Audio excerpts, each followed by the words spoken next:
E caccia agli autori. Gli inquirenti sono al lavoro per cercare di individuare chi ha voluto oltraggiare la memoria del giudice Rosario Livatino, danneggiando la stele che si trova in Contrada Casena, luogo in cui 27 anni fa avvenne il delitto. Nessuna pista viene tralasciata, come ha detto ieri il procuratore di Agrigento Luigi Patronaggio.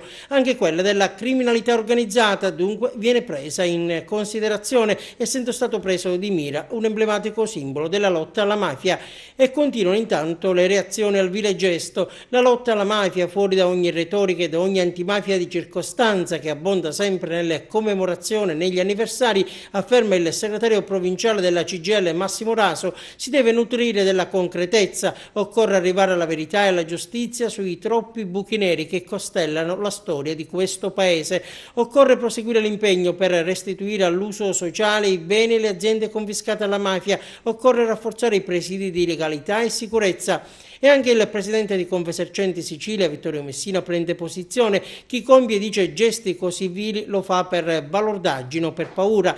La prima reazione, osserva ancora Messina, deve essere quella di ricostruire subito quei simboli la cui memoria continua a dare fastidio a chi oggi è più debole grazie al lavoro prezioso di uomini come Rosario Livatino.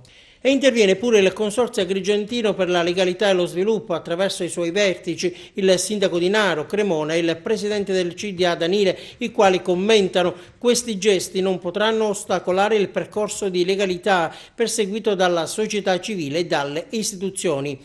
E il sindaco di Agrigento, Lillo Firetto, annuncia che a breve la stanza che fu di Livatino nella sede dell'ex tribunale in Piazza Gallo verrà aperta ufficialmente al pubblico e nel giorno dell'inaugurazione ha assicurato la sua presenza il ministro di Grazia e Giustizia Andrea Orlando. Per 10 anni, dal 1979 al 1989, il magistrato canicattinese lavorò in silenzio in quelle 4 mura al primo piano. Ora il suo ex ufficio, terzultima porta a destra del corridoio, diventa la stanza della memoria.